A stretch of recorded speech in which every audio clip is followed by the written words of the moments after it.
स्वागत है आप सभी का हमारी इस खास पेशकश में।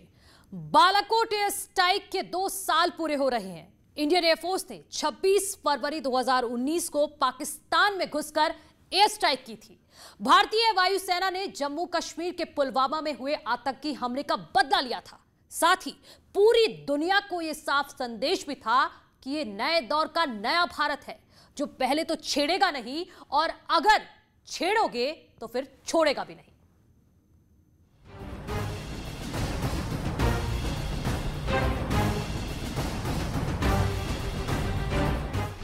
जब आतंक के आका ने रची थी नापाक साजिश,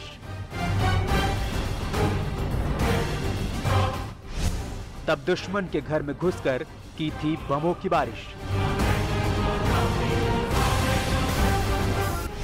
पाकिस्तान में बालाकोट एयर स्ट्राइक का दूसरा साल।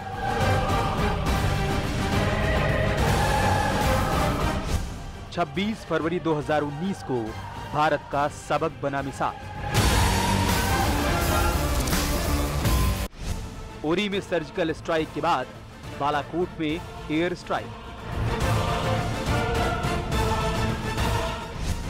जैश के आतंकी ठिकाने पर भारत ने की थी स्ट्राइक।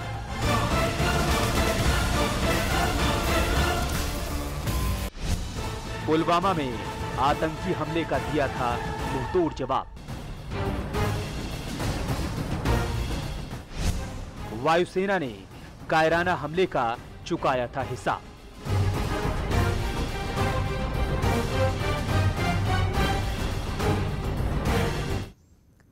पुलवामा में 40 जवानों ने शहादत दी थी। इस कायरता वाले हमले के पीछे जैश ए मोहम्मद ने जिम्मेदारी ली।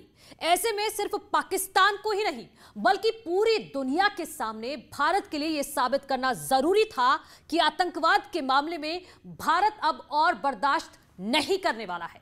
आतंक को लेकर जीरो टॉलरेंस की नीति है। ऐसे में पाकिस्तान के बालाकोट में एयर स्ट्राइक का यह कड़ा संदेश था कि भारत आतंकवाद को मुंह तोड़ जवाब देने के लिए कोई भी बॉर्डर को क्रॉस कर सकता है।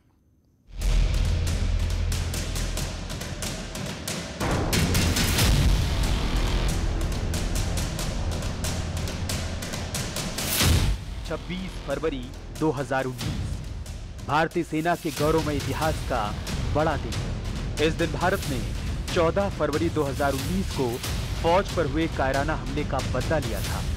2 साल पहले सेना ने अपने 40 वीर जवानों को खो दिया था।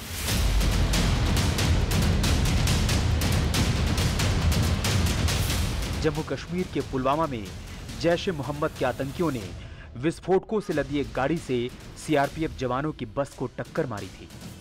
टक्कर के बाद बस में तेज विस्फोट हुआ, जिसमें सीआरपीएफ के 40 जवान शहीद हो गए। पुलवामा हमले के बाद देश भर में गुस्से का उबाल था। हर तरफ एक ही शोर था, अपने शहीदों के बलिदान का बदला लेना जरूरी है। देश में एक तरफ गुस्से का उबाल था तो दूसरी ओर देशवासी गमगीन भी थे। देश के अलग अलग राज्यों में वीर सपूतों को अंतिम श्रद्धांजलि दी गई, लेकिन ठीक 12 दिन बाद भारत ने इस आतंकी हमले का बदला लिया।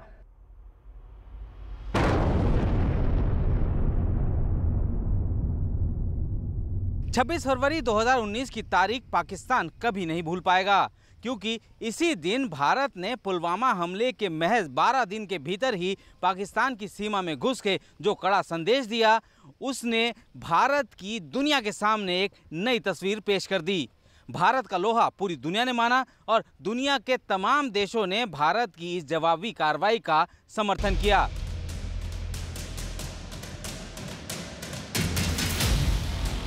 भारत ने पुलवामा आतंकी हमले का बदला लेने के लिए 12 दिनों के अंदर पाकिस्तान के बालाकोट में जैश के आतंकी ठिकानों पर एयर स्ट्राइक की। इस एयर स्ट्राइक को लेकर पुलवामा हमले के बाद से ही योजना बनाई जा रही थी। 15 फरवरी 2019 को सीसीएस की बैठक हुई। इस बैठक में प्रधानमंत्री को पाकिस्तान से बदला लेने को लेकर एक योजना बताई गई। इस दौरान कई विकल्पों को लेकर चर्चा भी हुई।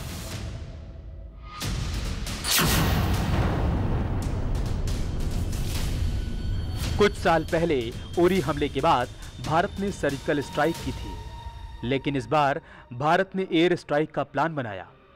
पीएम मोदी ने इस पूरे प्लान की जिम्मेदारी एनएसए अजीत डोभाल को दी। डोभाल के साथ उस वक्त के वायुसेना प्रमुख बीएस धनोआ ने मिलकर हमले का ब्लूप्रिंट तैयार किया।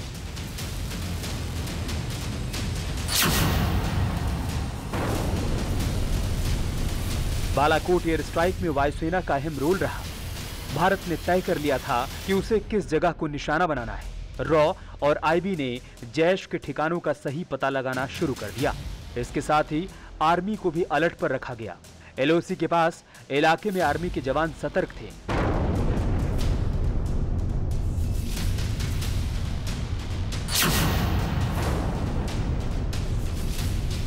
एयर स्ट्राइक के लिए भारतीय वायुसेना ने मिराज 2000 विमानों को चुना। इन्हें ग्वालियर से बेस पर तैनात किया गया। आगरा बेस भी अलर्ट पर था।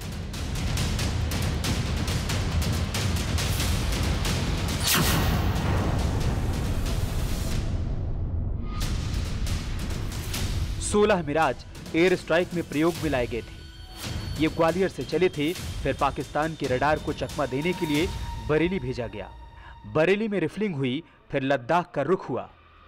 उस तरफ से विमानों ने पाक में घुसकर एयर स्ट्राइक।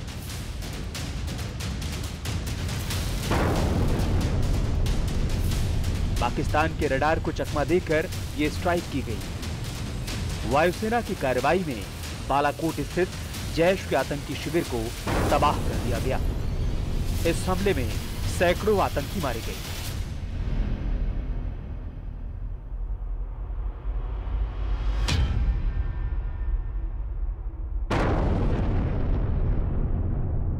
बहुत कुछ स्केची जानकारी हमारे सामने आई थी, लेकिन हमको उसकी तह में जाना था, और तह में इस तरह से जाना था कि देश के जो गोपनीयताएं हैं, जो सीक्रेट हैं, वो बचे रहें, लेकिन जो बातें सार्वजनिक हो सकती हैं उनको सिलसिलेवार ढंग से सामने लाया जा सके। जैसे कि एक मिथ है, पूरे मीडिया में कहा गया कि 12 मिराज का हमला हुआ था, लेकिन पहली बार एयर मार्शल हरि कुमार ने हमको बताया कि 12 नहीं थे, वो 16 मिराज थे जो ग्वालियर से चले थे।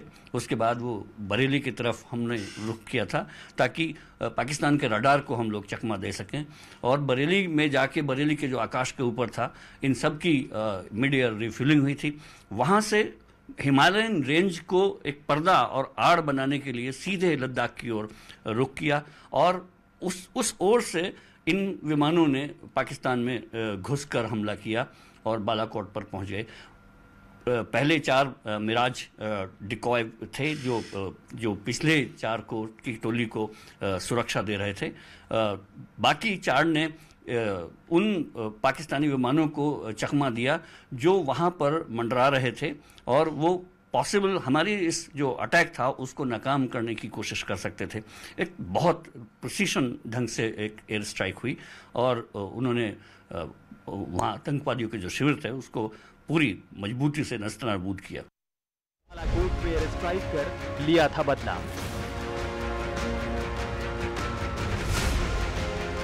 रिपोर्ट के मुताबिक आतंकवादियों के ठिकानों पर 5 स्पाइस 2000 बम फेंके गए। इसमें से 4 बम उन भवनों पर गिरे थे जहां आतंकवादी सो रहे थे। हमला करने के बाद भारतीय वायुसेना के सभी विमान अपने एयरबेस पर सुरक्षित लौट आए। इस हमले के दौरान एक खास बात ये रही कि जब मिराज लड़ाकू विमान आतंकवादियों पर हमला कर रहे थे, उस वक्त कुछ मिराज और सुखोई विमान पाकिस्तानी वायुसेना का ध्यान भटकाने में लगे थे। हवाई हमले से तिलमिला उठा था पाकिस्तान। हर नापाक हरकत का मिलेगा जवाब। ऐसे में हमारी सेनाएं सक्षम है हर प्रकार के ऑपरेशन को प्लान करके दुश्मन के घर में घुसकर उसको बर्बाद करने के लिए। जब पाकिस्तान बड़े आतंकवाद के हादसों को अंजाम देगा तो हम घुसकर मारेंगे, बिल्कुल उसी मुताबिक जैसे उरी के बाद सर्जिकल स्ट्राइक की थी। दूसरा, हिंदुस्तान ने दर्शाया है कि हम हाई रिस्क मिशंस को बड़ी सक्सेसफुली प्लान कर सकते हैं, रिहर्स कर सकते हैं, लॉन्च कर सकते हैं और एग्जीक्यूट कर सकते हैं, और बिना कोई नुकसान पाए वापस आ सकते हैं। अभिनंदन को वापस लौटाना पड़ा। एयर स्ट्राइक के अगले ही दिन पाकिस्तान ने एक बार फिर से अपनी हिमाकत को अंजाम देने की कोशिश की, लेकिन भारतीय वायुसेना ने पाकिस्तान की उस हिमाकत को भांपते हुए उसको विफल कर दिया। भारतीय सैन्य ठिकानों पे पाकिस्तान F-16 के जरिए हमला करने की कोशिश कर रहा था। ऐसे ही कशमकश के दौरान भारत के फाइटर पायलट विंग कमांडर अभिनंदन पाकिस्तान जा पहुंचे, लेकिन भारत के दबाव के चलते पाकिस्तान को उन्हें बिना शर्त वापस लौटाना पड़ा। 27 फरवरी को पाकिस्तानी विमान को खदेड़ने के दौरान भारतीय वायुसेना का विमान MiG-21 हादसे का शिकार हो गया था। इसे उड़ा रहे pilot wing commander Abhinandan Varthaman Pakistan के कब्जे वाले इलाके में पकड़ लिए गए। अभिनंदन के मामले में पाकिस्तान 2-4 घंटों के भीतर ही घुटने के बल आ गया और पाकिस्तानी प्रधानमंत्री इमरान खान ने संसद में घोषणा कर दी कि हम अभिनंदन को छोड़ देंगे और आखिरकार अभिनंदन को पूरे सम्मान के साथ छोड़ दिया गया। जैश ने ली थी पुलवामा हमले की जिम्मेदारी। पुलवामा हमले के तुरंत बाद इसकी जिम्मेदारी जैश-ए मोहम्मद ने ली। 18 फरवरी को सेना ने पुलवामा हमले के जिम्मेदार जैश-ए मोहम्मद के 2 कमांडरों को ढेर कर दिया। मारे गए दोनों कमांडरों की पहचान अब्दुल रशीद गाजी और कामरान के तौर पर की गई। इनमें गाजी तो आतंकवादी अजहर मसूद का रिश्तेदार था। भविष्य में भी एयर स्ट्राइक कर सकता है भारत। पुलवामा में सीआरपीएफ के काफिले पर हुए हमले को 2 साल हो चुके हैं। भारत ने इसका फौरन बदला भी लिया था। इन 2 सालों में भारत सैन्य तौर पर और भी ज्यादा ताकतवर हुआ है। जम्मू कश्मीर का विशेष राज्य का दर्जा समाप्त कर वहां के हालात को काबू में लाने में सफलता भी मिली है। आतंकवाद पर भारत की जीरो टॉलरेंस की नीति। जाहिर है कि ये जो नया भारत है, इसके समक्ष सर्जिकल स्ट्राइक के ऑप्शंस भविष्य में भी मौजूद हैं और भारत भविष्य में भी इस तरह के ऑप्शंस को एक्सरसाइज कर सकता है यदि पाकिस्तान अपने आतंकी के माध्यम से भारत पर किसी तरह के हमले कराने में सफल होता है। जाहिर है कि पिछले 2020 में अगर देखें तो पाकिस्तान ने 5100 बार सीज फायर वायलेशन किया है। पाकिस्तान प्रायोजित आतंकवाद आज भी जारी है। पाकिस्तान लगातार भारत को अस्थिर करने की आज भी कोशिशें कर रहा है। खालिस्तान के एलिमेंट्स को प्रमोट करने की वो कोशिश कर रहा है क्योंकि अब उसे कश्मीर में पूरी तरह से विफलता मिली है। तो जब तक पाकिस्तान भारत के प्रति आतंक परस्त रवैया नहीं त्यागता तब तक भारत और पाकिस्तान के संबंधों में बहाली नहीं होगी। और यदि कहीं पाकिस्तान को कोई आतंकी वारदात कराने में सफलता मिल जाती है तो भारत उससे भी कहीं बड़ी स्ट्राइक्स कर सकता है, जैसे कि पिछली 2 स्ट्राइक की गई। जानकारों का मानना है कि राष्ट्रीय सुरक्षा से जुड़े मामलों को राजनीति से दूर रखना चाहिए। राष्ट्रीय सुरक्षा के मसलों को राजनीति से अलग रखना चाहिए और इस ऑपरेशन को पवित्रता के साथ देखना चाहिए। जो राष्ट्रीय सुरक्षा से जुड़े हुए मामले में हैं उनको टोटल कंसेंसस होना चाहिए। ये पिछले 15 या 20 साल से ही हुआ है लगातार कि हमने राष्ट्रीय सुरक्षा के इश्यूज़ को पॉलिटिक्स में धकेला है और इसमें कोई भी अछूता नहीं है। हर दल ने राष्ट्रीय सुरक्षा के मुद्दों को अपने चुनाव, अपनी राजनीति के लिए भुनाने की कोशिश की है। लेकिन एक किताब के लेखक के नाते, एक डिफेंस जर्नलिस्ट के नाते मैं सिर्फ इतना ही कह सकता हूं कि इन सारे ऑपरेशंस को बहुत पवित्रता के साथ देखा जाना चाहिए और किया जाना चाहिए। राजनीति इस पर होनी चाहिए या नहीं, ये बहुत विवाद का विषय है, क्योंकि अगर ये सफल ऑपरेशन हुआ तो इसका सेहरा जो जिस समय की सरकार होगी, जो नेता होगा उसको मिलेगा। अगर असफल हो गया होता तब ये भी राजनीतिक खमियाजा तो उसी आदमी को, उसी पार्टी को, उसी सरकार को भुगतना था। और जो विपक्ष में जो दल बैठे हैं उनका भी एक कोशिश होती है कि जो उस समय की सरकार है उसको किसी तरह से बैकफुट पर, रॉन्ग फुट पर पकड़े।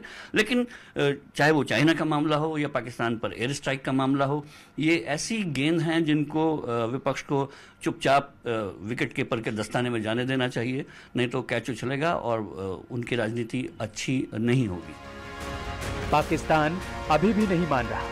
सीमा पार से भारत में घुसपैठ कराकर आतंकवाद को बढ़ावा देता रहता है। अब भी सीमा पार कई आतंकी प्रशिक्षण कैंप चल रहे हैं, लेकिन पाकिस्तान एक बात जान ले, वो आतंकवादियों को कितना भी प्रशिक्षण दे दे, हमारे जवान हर नापाक हरकतों का जवाब देने के लिए पूरी तरह मुस्तैद हैं। दिल्ली से संदीप बोल के साथ न्यूज़ 18 के लिए ब्यूरो रिपोर्ट।